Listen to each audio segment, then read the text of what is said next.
All right, quick 30-second intro, basically, for our Star Citizen Live React.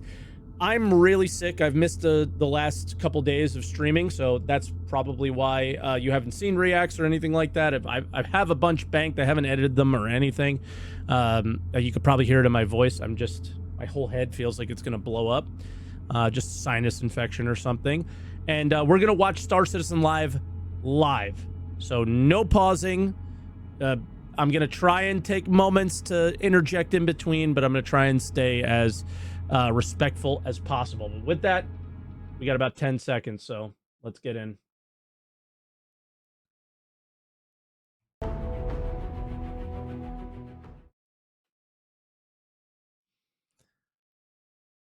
Hi, everybody. Welcome. I'm Jared, and I'm the host of Star Citizen Live, a show that we used to do every week and have only done like 4 times this year because a bunch of the people who I work with changed the very nature of our project. For the better. It's been a good year. If you've never seen Star Citizen Live before, it's debatable. And so lucky if you haven't. That's where we take about an hour out of the end of our week, and I invite CIG developers onto the show, and we talk about various work things. Are they talking about for the money? Usually, they come back. I guess. Sometimes they don't. Sometimes it's like, Jared, what the heck did you get me into? And I'm like, well, it's not easy. But on today's show, it's going to be one of those. It's going to be one of those shows where we get deep and. Nope, that's not where I wanted to go with that. We're gonna go heavy into one of the most attractive and exciting topics of all: economy, loot, mission rewards, inventory. All systems. things that you've ruined the entire year. No. It's going to be a good one. So joining us on the show this week, we have members from several different CIG teams who all come together to work on these various systems. So we'll go around and introduce them. This is one of those Zoom calls, so everybody's at their desk because we didn't have enough chairs. So we're going to start with who? Let's go to Zoom and see who's on the screen. Who do we start with? Jacob! Congratulations, you won Zoom lottery. Who are you and what do you do? Yeah, hi. I'm Jacob. I'm a senior gameplay programmer, and I'm here this time because I have been programming a lot of these stuff for loot and harvestables, which is what all of these wonderful designers will be talking about for the rest of the show. Yeah. Okay. Randomizer here. Declan, who are you and what do you do for Star Citizen? Hello. Yeah, my name's Deck, system designer. I work on crafting, which we'll talk a little bit about, and inventory reworks, which is very exciting. Inventory reworks, all right. Immediately next to you, Luke. Who are you and what do you do? Hi, I'm Luke, and Luke I Presley. am here to talk to you about loot. Loot. Okay. The musical instrument, you mean? Yeah, I'm going to play the loot. Okay. Wouldn't it be the weirdest thing we've ever done on SEO? It would not. Andre. Who are you and what do you do for Star Citizen? I think Andre's new. Hi, I'm Andre. I'm the economy Oh, no, designer. he's not. And what does an economy designer do? We take care of almost everything Suspender that guy. has to do with the shops, value of items, rewards. Yeah, so almost everything. And you're the reason everybody's unhappy. Yes. And across from you, Nick. Who are you and what do you do? Imagine thinking he's the reason. I'm also an economy designer. Or Nick. And also involved in everything, but not the reason that any of you are unhappy. No. So if we have Andre, why do we need you? Come on. We have 4 economy people. We have 3 economy designers and an incredible technical person who I'm not even sure what his job title is because he knows so much stuff. So cool. Andre is lead and oversees everything. I Background mostly blurring focus is dumb. on missions and rewards. People and are item working on their prices desks and, behind, so they have events and working with the mission team and the world famous Elliot Maltby. And Connor is commodities and trade routes and new systems and all the free trading and all that kind of stuff. Cool. He's the pretty face of economy. Connor is, yeah. Connor is. No, you. Come on. And you mentioned Elliot Maltby. It's a shame that he couldn't be here on the show with us this week. Yeah, it is. It's a real shame. But the terrible accident meant that... accident completely his own fault and brought upon himself. In 2 right. No, he is there. Damn it. I've got people messing with my desk and I'm in the middle of an SEL. Hi. Hi. Should I introduce myself? I'm Elliot Maltby, the lead mission designer. And I spend all my time on Twitch chat. Yeah, spend all my time on Twitch chat or making you all shoot each other, according to Reddit. This is an all-star crew. Said you were one of the masterminds of the entire persistent universe the other day because you listen to Imagine Dragons. Yeah, like I was just playing Schedule 1, chilling. All right, so on today's show, we're going to go through a couple different topics. This is going to be a bit of a different show than normal. Greasy, dude. We are going to have a section at the end for questions from our community. He's but gonna today, love that. I want to go through basically the 4 key pillars of how items and stuff are acquired in the verse. To start, we're going to start with economy or money, things you can buy with money. Okay. So, Andre and Nick, obviously, as the economy designers, we're going to start with you here. How do you decide what goes into a shop and where? They don't anymore. Well, Everything goes in Wicklow. Shops are part of our job.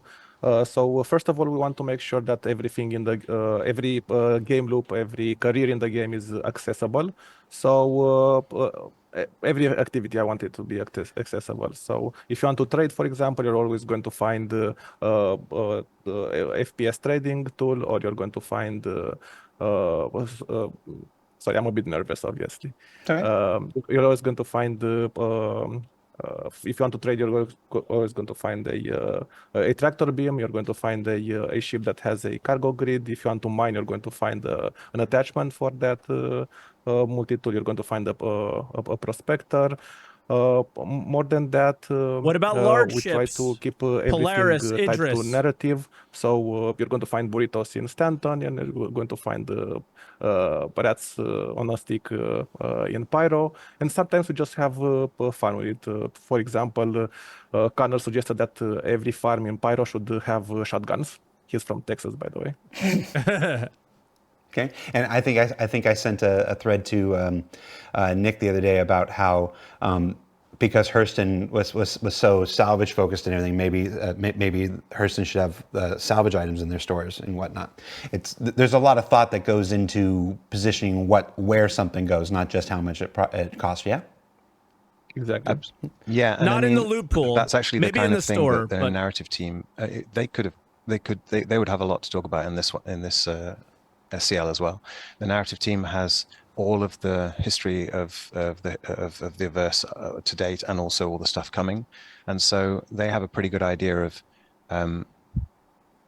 the context of each location. So when it comes to what goes in what shops where, it's about bringing life to the stories that we already have by letting players, like Andre said, access to the game loops that are appropriate in each of those contexts, but without stopping people from playing things. So enabling game loops that and that's why things feel generic. Fit the narrative. And you, Andre, you said making things accessible from the start, but at some point you go beyond the start. You're in mid game, you get to end game, stuff like this. Is everything supposed to be available in the store? Where do you draw the line? Or that's not something that should be available in the store? That's something that should go to one of the other ways that you attain things.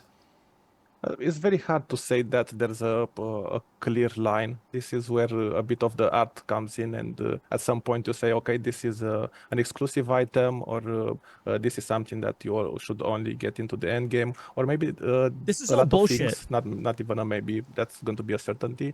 A lot of things you're not going to be able to just buy from. Because nothing here could be final, because there is no game yet. UEC the end all of the game. UEC is something that happens to you, helps you play the game, helps you fuel your ship, or right, like we know what 1.0 is supposed to look the way like. That you get the most important. This doesn't look like that. Items in the game, and it makes sense from a immersion standpoint that you wouldn't be able to go to a Hertz Rent-A-Car and pick up a Polaris or an Idris. You know, you can't go to a rental shop and buy a Battleship today. Now, again, there are always exceptions and stuff like that. Someone's going to say the 890 jump's available here and whatnot. So they're kind of just but it's trying to make things obviously work with the game right system. now. You make exceptions here and there in order to make things available to players at certain parts of your. Jared makes it seem like the game is real but now and whole, like ready now. We don't want to put everything in one place because we have to encourage players in traditional game design to go throughout the universe and try different things in order to attain their stuff. How do you price things? How many ships is do they there, put in the some store kind of matrix, lately? or are you just Like none. also using art? We are always using art, but there's a bit of technique that we apply of this. Actually, many techniques. Of course, we first use an algorithmical approach. Otherwise, it would be impossible to put a price or a value on all the thousands and thousands of items we have in the game. And again, those items in different shops at different price points. Once we have that value from the algorithm, then we start to apply our own intuition. We apply our expertise. We apply the experience we have by playing the game, and we do let's call it a sanity check. If we think that the algorithm is giving us the right value or not, and then we adjust the price or we adjust the algorithm depending on the on the situation. I think missions pay Nick too much. use a lot of this algorithm, actually more than myself, because with FPS you have a lot of different items. You have guns and you have armors. I can't Maybe pause. He can tell us a bit about how he used the algorithm and yeah. So it's like. It's like you say, the number of items and the number of shops and the number of locations, and then just even thinking about the future of the game when that's obviously going to be even broader, you can't price everything individually, and it wouldn't be sensible to price everything individually. And in fact, everything is connected. All the prices of everything are connected. I don't think that's going to come to us as a surprise to anyone. But I mean, if you think of something like ammo, for example, you take assault rifle ammo, well, that's going to be priced relative to the stopping power or possibly the desirability of the assault rifle itself, which has its own price, and then that's related to, say, the price of pistols or the price of railguns.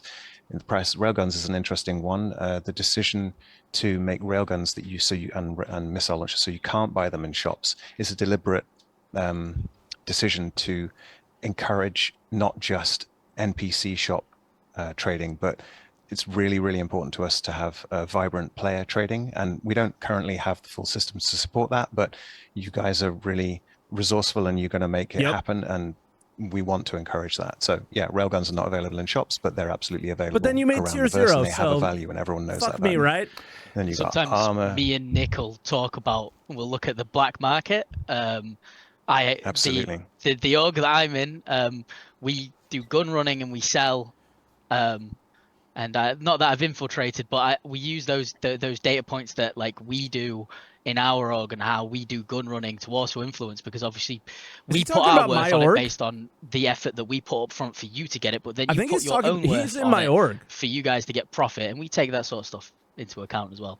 It's super important. I mean, if you take something like the anti-armor set, for example, like that has a value, it fits in with the algorithm, it makes sense, but the anti-armor set has a completely separate value to the people in the game because of its rarity, because of its availability. It's High Lord's org right now. And that's why it's all related to it. So certain items are only available through content, certain items are only available, there's a whole content waterfall of items coming from the dollar store all the way through into the game, and there's an appropriate level of when those things are introduced to various parts of the content in the game, and et cetera, et cetera. And it's all related. And then on the other side of that is mission rewards. How do you deal with the pledge store as an economy? And this is where EVR comes in, so that we can balance the risk and the reward of those kinds of things. And essentially both of those come together in the middle. And like I say, in the future, we want you to have a better view into how all of these things are related to each other. That's future work with UI and backend data. So you can make meaningful choices about how you want to spend your money on the particular resources or crafting or whatever it is in the future. Even though it's quite simplistic right now, that's not where we want it to end. Okay. And we need the player economy. Do you ever intentionally price something high or weird to make it rare in the verse? Yeah, we did the Xenothreat helmet, the Commander Xenothreat helmet. We rocketed that up, and I'm pretty sure we put like 69 420 in it as well because we thought it'd be funny. Absolutely. Yeah, for sure. there are Really? perks of working at CIG. If you come to me and tell me I want that to go a bit up or down, you know what? I'm going to be a friend. Okay. I didn't know Folks paying this. attention right now know that there's an exploit. I think it allows you to duplicate things like Janelite and sell it for a whole bunch of stuff. Folks are working on that. We're not going to talk about the fix for that and the adjustments for that right now. That's not being done by any of us. But I did want to ask. Doesn't matter as long as the they're timing on this. We had the show scheduled for about a month and a half, and then this happens. How frustrating? How frustrating is it to you personally when things like this happen? Well, you can only imagine how frustrated it is to have your work affected by a bug that nobody could foresee. And you're right, we are very grateful to our many colleagues that are working to fix those But in the end, bugs. like, this is where the it's an alpha thing is. And last question before we move into it kills it for a brief period of time. Sorry, I took this one from but Reddit not forever. Here. Does Star Citizen even have an economy? Yes. Wow, that's a multi-layered but it sucks. question. It's such a short and simple question, but yeah, there are many layers. It's not the comprehensive economy we'd like to have in the future, but I think we are step by step getting there. I can give you the big picture how we laid the foundation for. So, for example, we started in 2024 by doing a full balance of as many systems and items as you could. So probably you saw different prices for ships, for FPS items, for armors, for components, for fuel, for the rewards for the missions, change, commodities, trade routes, and many more that I cannot even remember from the top of my head. This year we are focusing on big data. We are focusing on tools. We are focusing on the backend work that needs to be done and those things that needs to be built before we get to that. And now here insert your adjective, dynamic, live, responsive, all those things that we want to put into the economy that we all dream to have, and the economy that I joined the company. Every time he's on camera, I like this but guy. But we need to do that background work first, and you're not going to see those results in the game for some time. Only after that we can focus on UI and systems that are going to expose all that work to you, the player. So until then, we are doing stuff like you could see still this year, but trade routes being adjusted. You're going to see commodities changing price. I heard drugs are back on the menu according to the events for trading. We put in the game. We are going to offer more ways for you to extract value from all the content that we introduce to the game. So yes, you're going to always see changes. We have an economy.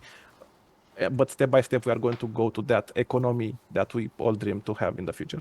Good answer. I hope that answers the question. Yeah, no, I think it's a good answer. I appreciate not just that you answered the question, but that you allowed me to ask such a pointed question. And yes, I think you acquitted yourself very well. Thank you so much for your answer. Let's move into things you find out in the universe. Luke. Loot. Talking loot here. What are the rules? How do we decide what goes into loot and where? We copy and paste. Well, I think anyone who plays games enough kind of knows what to expect from loot, and we're not going to reinvent the wheel there. But for a long time, loot was owned by individual content designers, so it got a little bit inconsistent. And an initiative at the start of this year, I've taken it over as a system designer to try and get things back to consistent again. And hopefully you'll notice that in it was Mine to Align and the most recent Stormbreaker locations. Line to Mine. How could you forget? Those are solid. Well, we called it Orbageddon, right? Like that's an internal name. You're not supposed to share internal names for this stuff. We have some really terrible internal names for things. Yep. Hex Penetrator.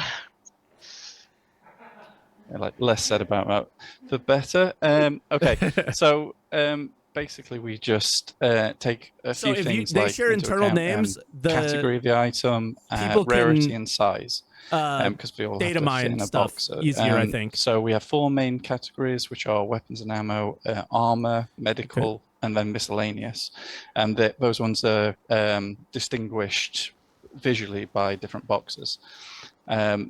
Miscellaneous can then be broken down into more specifics like food, mining, repair, so that if the level designers have like a cafeteria or a garage, they can place things that make more sense in there. And then we have 5 rarities: common, uncommon, rare, epic, and legendary. You'll find the first 4 of those in loot boxes. We have 3 different rarities of loot boxes: common, uncommon, rare. Epic, we don't have a box of that, but it appears in all those boxes in a very small amount, with more likelihood of getting rare. Is it box sizes that determine we the don't rarity? have those distinguished visually yet, but that is the plan. We will be getting new models for those, so you'll be able to just glance at a box and see that, oh, that's a rare box. It'll be a lot shinier than the common one, I assume. Okay. And then we also have size of the item. We have 3 different sizes of boxes, and Never mind. Obviously it makes sense that you can't find a railgun in a small weapons box, and it tends to be that as things get more powerful, they get larger. So you won't get you'll only get the full suit armors inside. Read what Poet wrote in chat. Largest armor box. So it's kind of turned out that as far as gameplay goes, that's the biggest change. A large box, the size of a box, is actually, I think, more important than the rarity of a box, because what is rare? Like, it's kind of like a tint on an item or something like that. And then we have like legendary items, and those don't appear in loot boxes. Those are saved for the location. So in Orbageddon, in Align to Mine, or whatever it's called, we had the camo rifle, vault rifle. Don't shake your head. And we had the camo hunter outfit, hunter armor. And then in Stormageddon, we had Stormbreaker. We had the bright yellow radiation suits. And like, those will never be found anywhere else. They'll be found in those locations. Whereas all the other stuff that's kind of like, it's kind of unique to those locations, it's only unique right now. As they get older, they'll kind of spill out into other locations as well.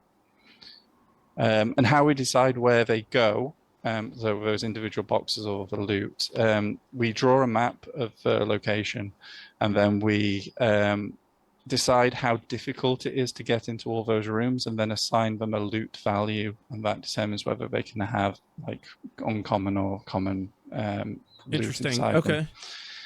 them. And then maybe good to mention, we are also making it like an active effort to go back through some of our old locations and update them sort of to snuff. Obviously there's no date on when that is or when that's going to finish, but it's something we are trying to do. That's good to hear as well. We be consistent. I don't know, Harold. And that will be done using the new kind of extension to the system that Jacob's currently working on, which makes it easier for us just generally to set up loot, to place loot, but also to define locations. So you'll start seeing like differences between Stanton and Pyro through loot. In the mic. Yeah, so a lot of what Luke has said is things that we're already doing. We're trying to make each location have its own themed loot in some way, but it currently takes quite a lot of manual intervention to make that happen. A lot of inefficiencies in the workflow. So I've been working on some extensions to the system to improve our tools around that and make it easier for designers to set up things in such a way that it can scale to all of our different locations, all our different systems, and grow for the future as well. Yeah, when I first started on this, I remember you saying this system was made to place rocks and trees.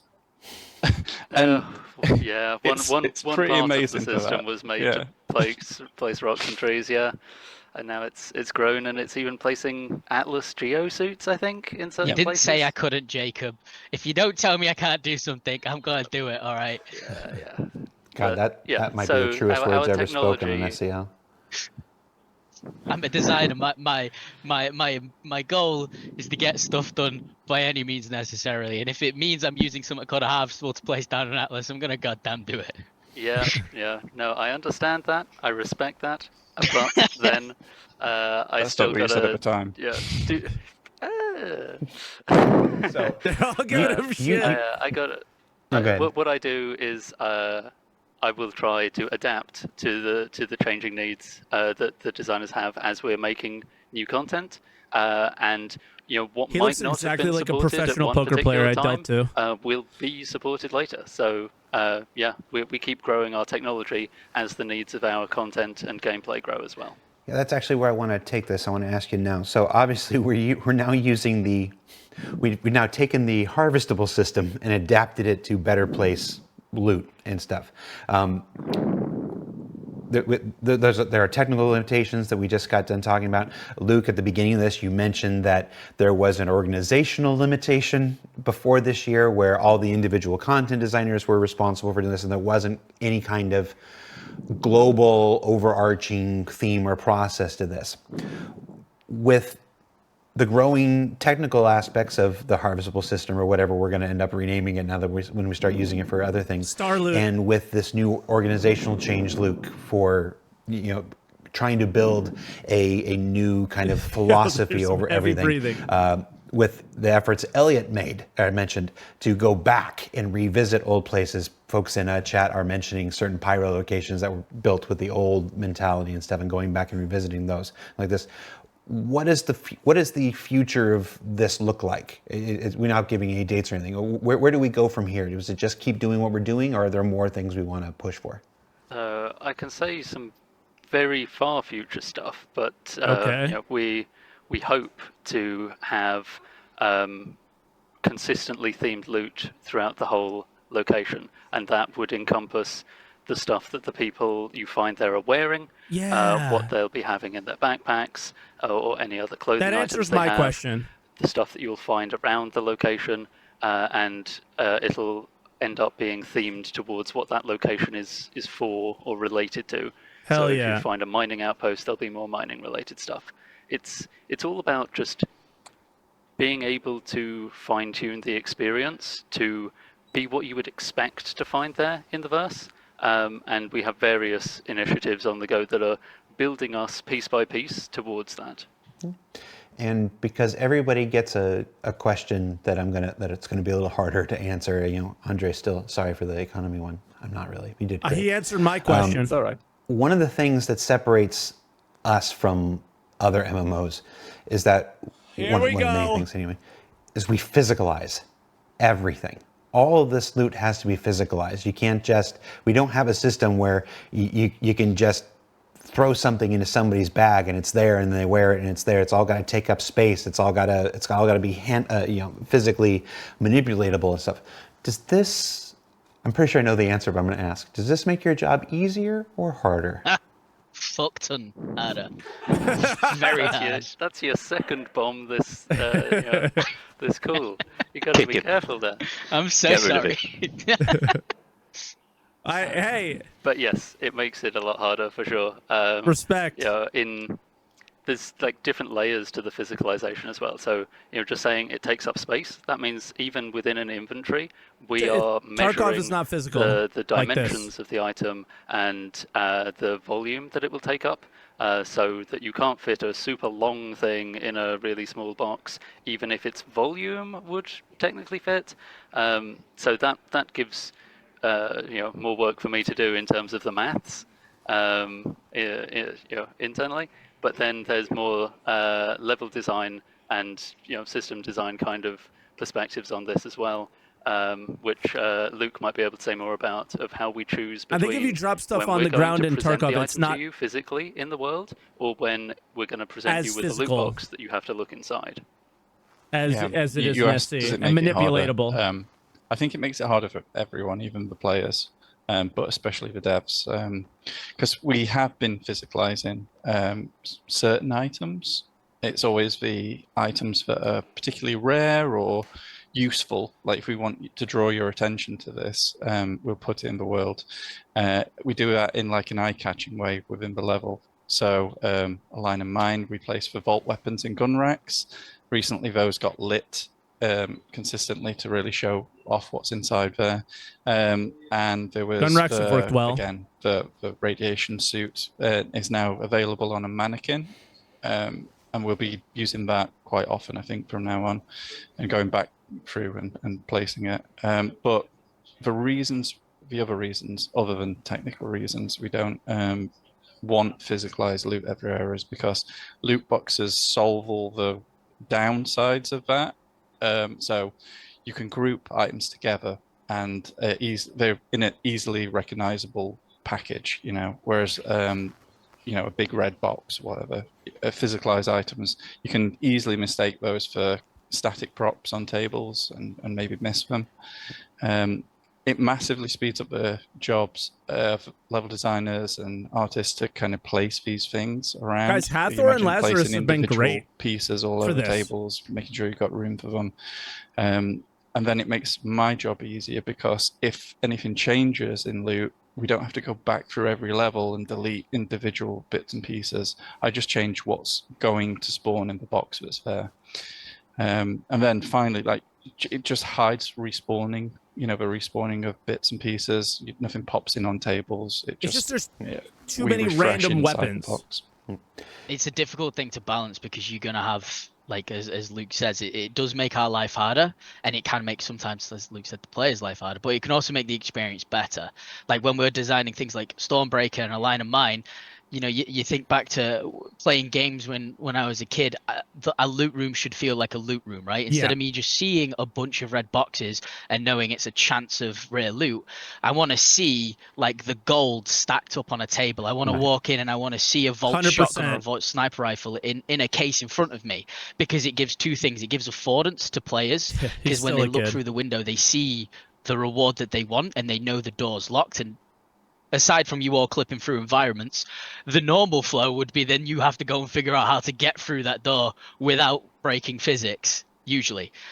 So it's kind of a sort of a toss-up between the two. So what we try to do is we try to choose what we think could be something that we'd want the player to latch onto visually and think, I want to achieve that, I want to get that. And that's why, in some places we have the vault weaponry visible so people can sort of see it and get into it, and we have a few armor mannequins that are the same. I can see it, I want it, how do I get to it? Exactly like he described. And physicalizing affords us the opportunity to make a more immersive universe. It's going to become a big part of when player housing and stuff comes online, and being able to decorate your homes and your habs and your hangars and stuff with the things that you've collected and stuff like this.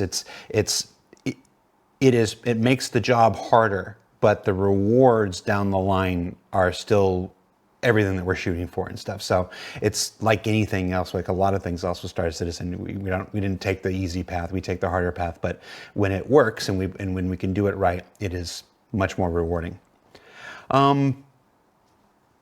Let's move to rewards for specific efforts and basically mission rewards and stuff. Elliot, the first question actually comes from somebody who just got banned in chat. Mulix the Real asked, Elliot seems incredibly immature. Is he right to be a lead designer for important missions? He doesn't even have situational awareness right now. I'm sorry, I guess that wasn't a question. No, but I can answer it anyway. Are we sure that was from chat, not just from you? Genuinely, it could have been from anyone in this office. My personal philosophy is games are meant to be fun. You got to have fun to make fun. So I might seem a little childish, but that's because I'm having fun at what I do, and it just enables me to do a better job. Imagine being that miserable, dude. If making video games for people's enjoyment should not also be enjoyable to do. Imagine being that miserable in Twitch chat. I thought I was bad. Here. This year has seen a major explosion in mission rewards. Was this a technical limitation that we overcame, a philosophy change in development, or was something else at play? It's a technical thing they overcame. There was a few things that kind of came into this. we firstly we needed freight elevators. That was the big thing, because it's either we do a bunch of temporary throwaway work to get your rewards, or we wait and we do it properly the first time. And the big thing for this was we needed the freight elevator Freight system. elevators and then we got the freight elevator system, and then the next big thing was server meshing. So it was all about the mission refactor. But once we got the mission refactor done, it finally enabled us to take the time to actually make these mission rewards. So it was kind of like it was a technical limitation. We was waiting. We always wanted to do mission rewards. You know, way back when the mission feature team was still around, it was always something we talked about. Is we want to try get away from just giving people UEC, because UEC can just help you buy things, but you know, you want to kind of see some other stuff. You want to have a gun. It's boring. So it was sort of like a pushing forward and an initiative to get that, but also because we knew we was going to do a year of content. What we wanted to try and do as well was have a way of incentivizing that content, not just in the aspect of, hey, it's cool, I want to play it, but hey, it's cool, and while I'm playing it, I can gather things for Wicklow that later benefit me, or I'm doing it, I found it, I picked it up, and then later on I found that Wicklow wants it. So that's where mission rewards come from. It's not going to stay with just Wicklow. We're going to keep pushing it out. We already have with both Foxwell and Headhunters. Sorry, there's a lot of missions. They give out script, obviously, and they give it directly to your home location. You know, that's something we'll see for other missions going forward. Okay. Are there ever any considerations for how weighty or meaningful the reward should be? Like, should a mission reward inherently have more value than something you find in a box or buy in a store? Yeah, it's a balancing act, right? Like most things, we always want to try for a mix of, here's a mission thing, it's really cool, and you can only get it via missions, because obviously then it incentivizes the mission. And then we'll have some items that you can get via a mission, or you could find as potentially a rare drop inside of loot boxes, or it's something that you can't get via mission, you can only get via loot. We try to achieve a nice mix of it all, but we always want to make sure that some items are visually distinct via the methods of getting them. This is so, say I'm walking around in my Stormbreaker uniform that I've got from Wicklow, right? And Nick Wardle, who obviously doesn't read very well and hasn't read the contract, comes up to me and goes, "Hey, I've put my glasses on and I really like the armor that you're wearing. Where do I get that from?" And then I can slowly, walk Nick through and be like, "Hey, you need to go do the Stormbreaker event. Or I know you your just go to the reactions have fucking degraded and pledge have slowed store. down, but I'll come and help you a bit. Give and me we'll a go through break. it together, and I'll help you get the items you need." Now, all Honestly, this and shit's on the pledge it's something store. to do with experience and the wisdom of years as opposed to youth and impetuousness. Got a fucking few years there, ain't you, mate? That's your third one. So Elliot is absolutely right, and I think it's important to discuss what we mean by value, because something can have value to someone and it's nothing to do with UEC. Exactly. So the It could mission just be rewards have sentimental value to value. people, not because they're worth UEC. Correct. Sorry, I was just thinking about They just how might much like the better looking color. you are than Elliot. So Listen, I know it. That's the main reason I'm salty. The other thing which is crazy is, like, I'm like 6'2", which means I'm like 3 foot taller than Elliot, which is crazy. go ahead. Fuck off, Go that's a over there lie. and stand next to him right now, No. Nick. Go stand next to him right now. I swear to God, I'll break you. See it. Oh my god! I'm kneeling. I was kneeling. It was a joke. You weren't kneeling that much. Goblin confirmed live. Me and let's Elliot go. are the same height, by the Goblin Gathering way. isn't I'm a named little after taller me. than Elliot, I think, like maybe 1 inch. I thought it was Oh, named God after damn. the Magic the Gathering card, but then I found out what it was named after, and it's a good story. Wicklow has been a major new avenue for mission and Here we event go, rewards Wicklow this year. stuff. Where'd that come from, and how'd that come about? So previously, as I mentioned, we knew we wanted to do a content year, and we wanted to make some really cool things for players, but we also wanted to make sure that we gave them more reasons than this is just new content to go and engage with it. We wanted to give specific rewards that are tied to content, or tied to multiple pieces of content. That means that players, if they want these rewards, they kind of have to engage with a bunch of different ways of gameplay. It's also nice because it might show players into gameplay that they're not really used to playing. I watched a really cool podcast with people when we first released Siege of Orison, and they were saying how they was only ever ship combat flyers. They'd never done FPS in Star Citizen, and then when we did Siege of Orison, they was like, well, let's check it out. And now they do a mix because they'd engaged with content for a purpose that was different to just this is what I normally enjoy, and it encouraged them to check content out and play it more and more.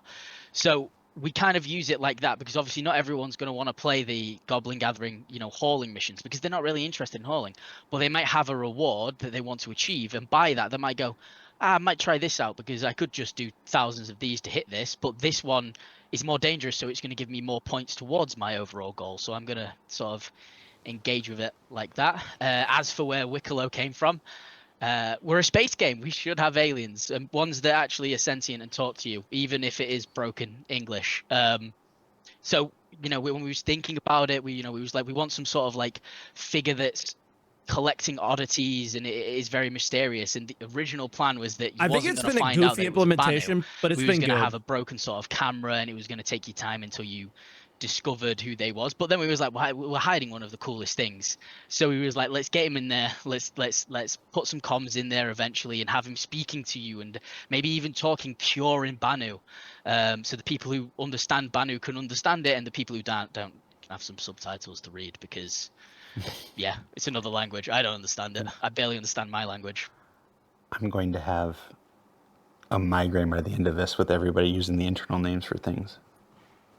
Wait, what did I say? You said Goblin Gathering like 4 times. Oh, right. Well, that's because... It's all right. No. In my new role, I don't really care. Let's just be real. Should we give the Stormbreaker name? We've already done it. We've given like the last 4 names. You just haven't been paying attention. I don't think I said Apex again. No, that's somebody else. Somebody else said Orbigeddon, whatever. It's just you. What was I going to ask? I thought. What? I thought you said you weren't going to do another live one, Jared, with Elliot because of all the. I thought we. No, that was Lath. That was Lath. Just. Never mind. Love you, Lath, but never again. Kidding. So what are the limitations of this system? So we know it's not precisely how we'd wanted it, and there are some peculiarities with elevators and the Wicklow favors and the RNG, which is getting addressed in 4.2.1. Yep. Walk me through what's happening now and how we're making Wicklow better in the future. I'll break that down into 3 little bits because you mentioned a bunch. Freight elevators obviously have their issues. We're not blind to it. We know about it. It is an incredibly complex system because it touches so much kinds of things. It's got the whole thing that Jacob was on about before with the volumes and the fitting. You can have so much stuff on that, and they're all different dimensions. Like, it's a lot of stuff to figure out. So they're actively working on it every single patch to try and make it as good of an experience as can be. But we're working on stuff as well for the Wicklow experience to make it better. So one of the big things that I know is going to help a hell of a lot is what we call like nested item turn-ins. So essentially, if you had a 1 SCU box and you put everything in that 1 SCU box, so like I put in my 50 favors, and I put in like 20 medals, and I put on 10 Copion Tooth and 3 pearls, I should then just be able to put that box on the freight elevator and send it down, and it accepts it, and it kind of completes it like that. Now, we don't currently have that. There's a bug. Like, it should work, but there's a bug that's stopping it from being worked, and it's something we're actively looking to fix, and that'll improve the experience, because instead of like, it should work. That's wild. Like, we're not blind to it. I have to stand on that freight elevator as well and manually drop each item for a stack of 50. The problem is that we want to fix the bug, and we don't just want to make the recipes easier to account for that problem, because then it completely devalues the reward at the end. So we're working on that part of the experience. And another thing is what we call multi-location drop-off. This is essentially, instead of having to go to a certain Wicklow Emporium to do the mission when it's generated, we're going to be having it so that you can accept it and turn it in at any Wicklow location. So say I don't like this solution, though. Get like 10 pearls, 10. I should be able to go into my inventory, label things, and I click need to them, get, done. 4 quasi-grazer eggs. It shouldn't be freight elevator down. I don't like that. Thing is closer to the pyro jump point, so I want to turn the pearls in there, and then the quasis spawn over here, and that's close to this station, so I want to turn it there. We're going to enable it eventually, so you can do that. And what will happen is if you've deposited the pearls here and then you finish the eggs off in this other location, it doesn't matter where you put it. Oh, that's wherever cool. you Okay. complete the recipes where you'll be given the award, but you can drop them off at any location. This way you can choose exactly where you want to go and finish the mission. And when we get that tech, it won't just obviously come to Wick, it will come to a bunch of our missions where we notice this is kind of like a pain point of right, well, I have to go all the way over here now, and I don't want to.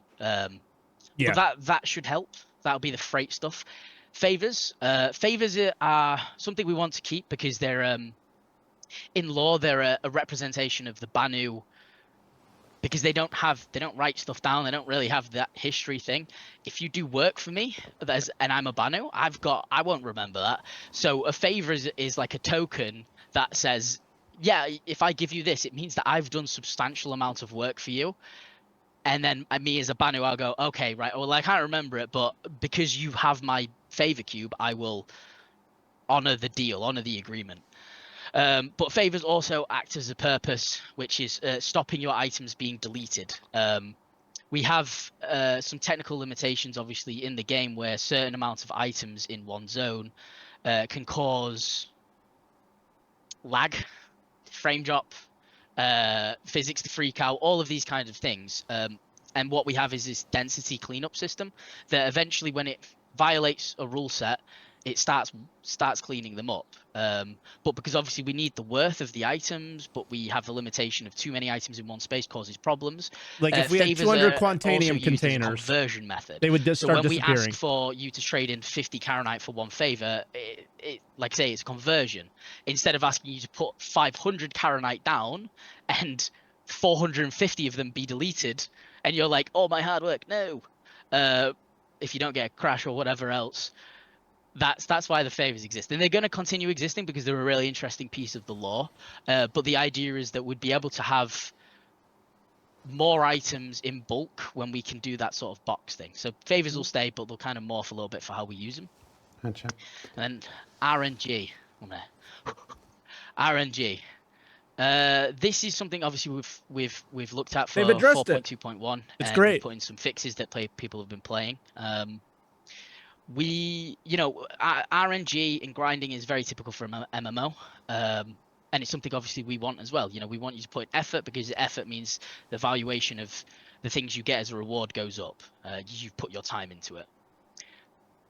But the point where we've changed it was that the RNG was done a lot more on the reward side. So instead of going, I want this item, and this is all the stuff I need to get for it, we would go, here's a list of a bunch of items you could possibly get if you give this stuff, which, randomizing the reward isn't as fun, because then you've got all this work done, you go for the excitement, it was literally of getting gambling. The reward, and it was then it's shit. like, hey, you got this, and you're like, yeah, oh, that's not what I wanted.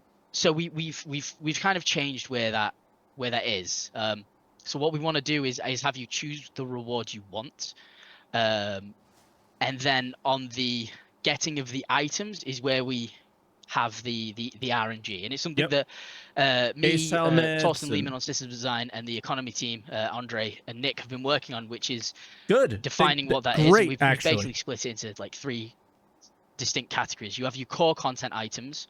These are items that you are guaranteed to kind of get while playing a piece of content. So an example of core content items would be Karanite, right? You get Karanite from doing the Align and Mine flow, codename Armageddon. Then you have your content items. These are items that are not core to the experience, but you can find and you can get. So an example of these would be the Ace Interceptor helmets, and then the ones that help us with the RNG in a big way are the rare content items. These are things that you will find, these pristine metals, less likely to find. They still can be there, but they increase the time and help to add that sort of grind aspect to an MMO. So these are some new things, or things that already exist that we're kind of like injecting. So for example, in 4.2.1, when you play and you do I was going to say Armageddon, Align and Mine, you will find pure Karanite now in the cave. It's a new type of resource, but you're going to find a hell of a lot less of them. And you're going to notice that some of the recipes now require that. You know, if you're doing the Stormbreaker, there's the grade AAA Radiate Pearl. That's going to be a rare content item. We've got a bunch of war badges for ship battles that you can find on the Ace pilots, but they have a chance to spawn. You can find them in Luke's loot boxes. But they have a rare chance to spawn. Okay. And this is kind of like I didn't how know about the we're looking pilots. to keep a little bit of the RNG and keep a little bit of the grind, but you decide up front what is your reward you want. So you don't have to end up with like 50 like terrapins from Wicklow, all just because you wanted a completely different ship. Yeah. But what about CZs? It's the same thing, unfortunately. Listen, it was a long question. What do you want me to do? No, it was great answer, Elliot. And all great answers, Playing with honestly. dolls. What are you doing? I want to read 2 comments from the chat. First was from Saint Deacon. This was caught by the auto mod, so I want to make sure this gets out there. Why is he doing this? 9 unicorn horns, my virginity, my eldest child, and What is he 900 hairs from a tick's butt. What do you think, Nick? I'm good with that. You want to put that as a recipe? How does he have his virginity? I think that's reasonable. I'm not sure which one of those is. I'm not sure which one is the rare content on that one. Is it the butt ticks? I'm not sure. Definitely not the virginity for sure. No, he's definitely still got that one. Okay, it was all worth it. And then another comment from Blues Minx. I love Elliot Maltby. I could listen to him for hours. Please continue talking about what you're talking about, Elliot Maltby, and don't change the topic at all. My respect for Jared went from gracious, and good to chat. Up here all of a sudden. All right, so our last pillar here, Declan, you've been waiting patiently and hanging out. It's your time, baby. It's your time. Stuff you make and storing it. Now, obviously, we're not going to go too far into crafting. As we get closer to the actual implementation of crafting the PU, there'll be ISCs and there'll be SCLs and stuff like that. But because it is yet another way that people know we're going to get some stuff, I do want to touch on it here. How does all these other avenues of item acquisition affect what you're doing on crafting? It's big. With crafting, God knows how many things we're going to inject as rewards. There's thousands of blueprints, hundreds of materials. So we really need all of this available to us so we can kind of dish it out into all various parts of the game. Some places where it's more difficult, some places where it's easier, unique resources, different systems. So it's big because the whole gathering aspect of crafting. They've not talked once about the pledge store. Layer. So it's kind of like the biggest, and then the pyramid refining, and then crafting at the very top. They act like it's not there. Big. And it doesn't play a factor on the game at all. Sorry. Yeah, so all of the pieces that we've talked about so far, all of the work that Luke, Nick, Andre, Elliot is doing, all of that content is things that we'll be able to add blueprints to, add crafting materials to, and in loot boxes, potentially even you might find some pre-crafted loot, but sick. We'll see about that. You better. There's some conversation about separating gear and cosmetics. Deck, what can you tell us? Yes. So I suppose most people know right now the way we have to do cosmetics and gear at the moment, like your armors and your guns, is a bit annoying because it's like bound to the item rather than like a ship paint where you can swap it around. So we are working to separate out the cosmetics from the gear, and you take it to a crafting terminal, and be like, I want my gun to be whatever skin I have available for it. And it won't be a physicalized item either. The paint won't be physicalized. The ships eventually transitioning to not be physicalized either, the paint aspect of them. Yeah. So, I can kiss this man! And something we'll hear more about, obviously, when we get closer to my stuff. God! Because crafting is still in ways in the future and whatnot. All of this stuff. Let's go! And this is really the reason I've invited you here, in case I don't know if you know this or not. All this stuff, all this way of getting stuff, all this way of acquiring stuff. It doesn't matter when it happens. I got to ask you about the inventory system. If system. they do it and separate everything they've made. Yeah. Help, Okay. Declan. It's huge. Help. There is like stuff doesn't stack right. Stuff. I got to just help. What can you tell us? We can help. Fix it. Well, I'm personally not fixing it. However, the talented folks in Montreal are working on a rework at the moment. Okay. So I will share some concept UI of what being worked on. Whoa, and UI. We can talk through it. Hang on. I don't use Zoom much, so here we go.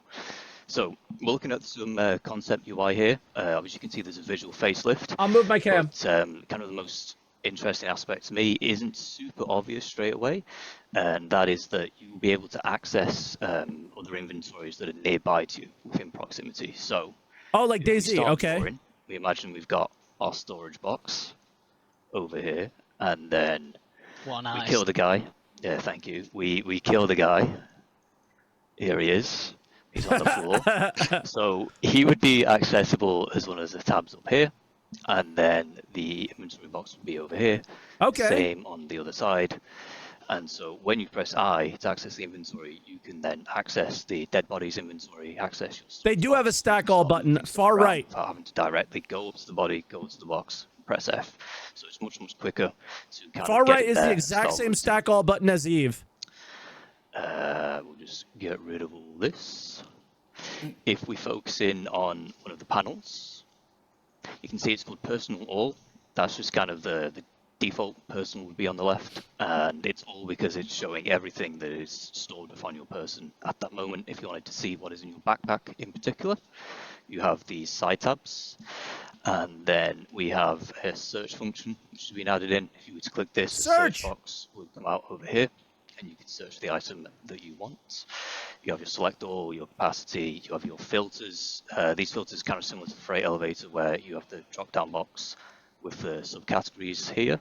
And we're working on these filters being multi-purpose. What I mean by that is, at the moment, filters, you click them once, and it means I want to see these items. If you were to click them twice, it would hide that category of item. And there's a lot of people with... There's a timer on this one. Full of decorations they don't really care about at the time, so they can just hide all the decorations if they want to. Clear filters, sorting options. When crafting comes in, this will be big because you want to sort by quality items. I want to see armor stacked. Kind of stuff. And then tucked away in the corner is stack all. So that's a nice quality of life addition as well. Hey. just a nice little addition. Just a small addition. There he is. Anything about maybe getting to name our boxes, label our boxes? Yes. Sure, so at some point. This is your commodity box, and then this would be like a backpack, and one of the options will be to right-click and just rename them. So you could say like, oh, this is my box with high quality Jana lighting, whatever. Cool. You've given Boring Gamer, SaltEMike, and Space Tomato so much content for the next week. We're not done. We've got tooltips and everything. Oh my god, here he goes. So as you can see, looking at the... Wait, did he just call Board Gamer Boring Gamer? Now. Instead of it being a mix of squares and long rectangles, that'll also be applied to the freight elevator, so the ship guns will take up half the screen, get a lot more information available to you. We have the equipment panel, where I know I just said they weren't rectangles. These ones are, but regular weapons aren't, so I'm technically true, but also lying. You can equip your attachments super easy here. The 1, 2, 3 is basically like the... I wish I could pause. And then again, if you Tier 4 has 250 rounds of ammo instead of 100. If we go over to the character, in a mag. we have all the Did slots. you see that? The slots would be shown by default here, and they're contextual. So also, Tier 4 weapon. Quickly see all the backpacks you have available to you. If you were to click the backpack slots, then the various inventories would filter to only show the backpacks. Yep, we have the new tooltips, which are very nice. Rather than being text, we have bars. Tooltips are great. Got a bit of info here. When we have crafting, then the crafting, integrity, durability. The person who made it would replace the manufacturer. So it was crafted by whoever it was crafted by. We have taken into consideration wear and tear with integrity and durability. And I suppose you know there's more than 3 stats on a weapon, so if you were to right-click and details, you get the full view with the scroll bar. Okay. Can be expanded, and then if you holy shit! If you hover onto an item of the same type, you'll see the comparison stats as well. You can make the icons bigger or smaller. If you've got bad eyes, you can make them a bit bigger. Elliot, don't make a joke about it. Don't make a joke about Nick. The thumbnails as well. Obviously, there's a problem where sometimes they don't load, or sometimes they appear as holograms. That's been worked on as well. We'll get that fixed. It looks great. I think that's it. It's probably not everything. This is just a lot concept. of Keep your stuff that's going exceptions on. in line. It's not even. We haven't talked about kept, the imprinting and the stuff with item recovery v2 and stuff like that. But again, we just wanted to share a bit about at least the concept for the upcoming inventory revamp for folks in the chats that are saying 2026, 2027. We don't possibly. know. I'm not gonna BS you here. It's not. That's it's fair. not in active development right now. It's just in the concept phase and being specced out, and the work is being figured out, and then it will be scheduled and stuff like this. So I can't. I literally don't care when. Speak about when it will be developed or it just be needs delivered. To get done. But that is the direction we want to go in this moment, and I thought it was super cool. I've never cared when. I wanted to know about that they knew all how the things you stupid can get it was. in the verse and how you get them. It just made sense to me to cap it off with a look at least how the future of managing that stuff. Wait a second. Will potentially look. It's still a third-person UI, so yeah, right? With that, folks, we made it. We're at the end. Andre, Nick, Declan, Elliot, I don't like that. Luke, and Jacob. Thank you, everybody. Thank you, Jared. Thank you. Thank you for hanging out. And very much. Shout out to Connor, who wanted to be here, but because we changed the date on him, he couldn't be here. Shout out Connor. Apparently he's a legend, dude. Thank you so much. Also, I got a shout out. So there's a thing before I let the viewers go. I got to bring it up here because I didn't look at it ahead of time. There is a. Oh, what chat was it in? Is it in your chat or my chat? There's a thing called Quantum Vegas. It's happening on Saturday, July 12th. It's a big community-organized Star Citizen event like other ones like BCon in Belgium or Con42 in Germany. We're in attendance on July 12th is Sean Tracy, Sandy Roberts, Tyler Witkin, Galastica, our social media person. There's going to be panels and contests and a bunch of giveaways and a bunch of stuff that you can get. So if you're in the Vegas area or at least the Pacific Southwest and you can attend, that's on July 2nd, and you can check that out. Just search for ships. Quantum Vegas. And make some money there and buy ships. They had a space thing. And for details on that, and that's July 12th. As for me, that's it for this week's show. Come back next Thursday. What's the point of asking a question on Spectrum? It's a Behind the Ships episode dedicated to the RSI Meteor. Just say it. We know. Just something I've been waiting for a long time. No, it's not the jalopy. It's something else. Just because I know people were going to think it's a jalopy, but it's been a ship that's near and dear to my heart, and it's coming to the verse.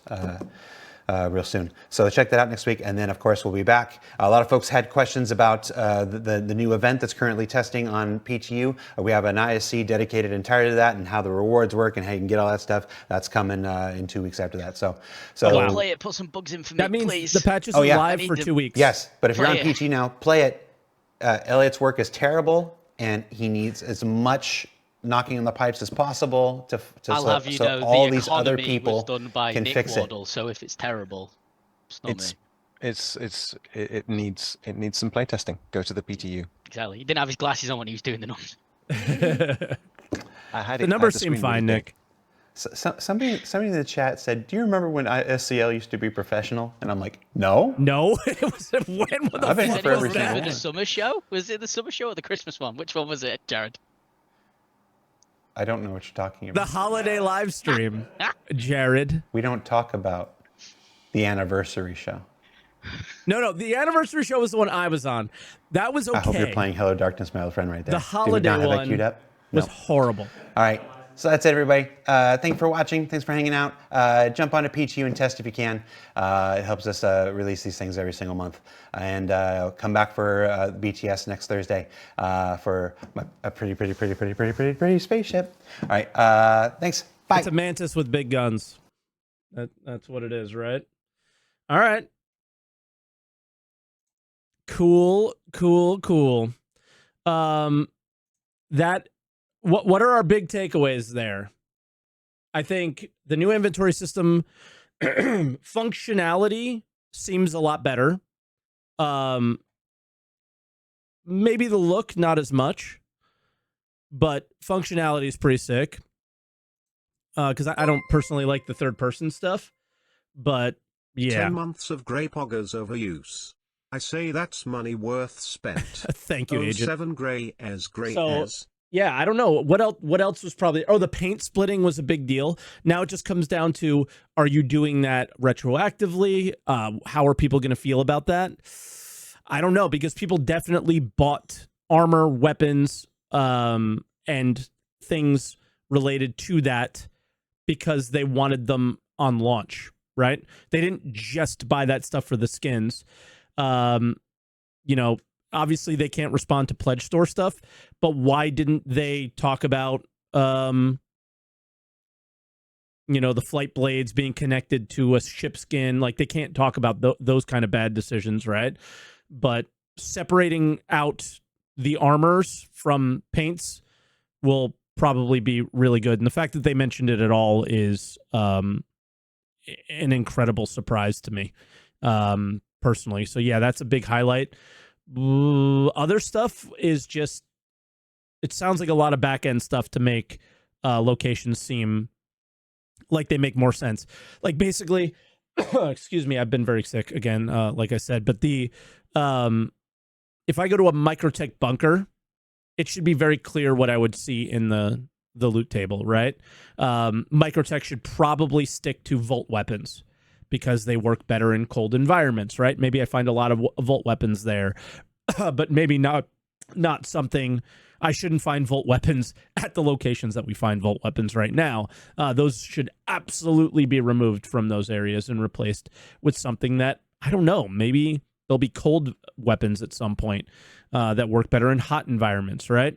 Things like that. But yeah, that's more what I'm looking for, is like very clear themed sets in terms of colors, weapon types that they use, ammo types that they use.